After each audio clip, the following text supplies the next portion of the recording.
السلام علیکم ملګرو. خلک وای مبارک زیب لوټه شو. نو مبارک زیب زه دې ته سوچ وړی ما چې کله م لوټه کېږي سړی نه به د پی ټي آی نه وي، نه مې د جماعت اسلامي نه ولیدلو، نه مې د پیپل پارټي نه ولیدلو، نه مې نون لیگ نه ولیدلو چې ووړي، نه جمعیت علما اسلام نه د یو پارټۍ نه هم نه وړي.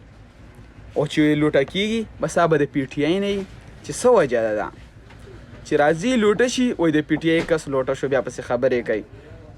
زه خو وایم چې د دې به دا وجه وي چې دا پیله پارټۍ له راشي دا پوهېږي نه چې زه کومې پارټۍ له راغلی یم. بیا چې هغې کې لږ وخوشي نو هغې له پته ولګي چې دا پارټي داسې ده چې زه دې له د دې نه حق نشم وړی عوامو ته، ځکه چې دې نه زه حق عوامو ته نشم وړی، نه عوامو له سفیده ورکولی شم.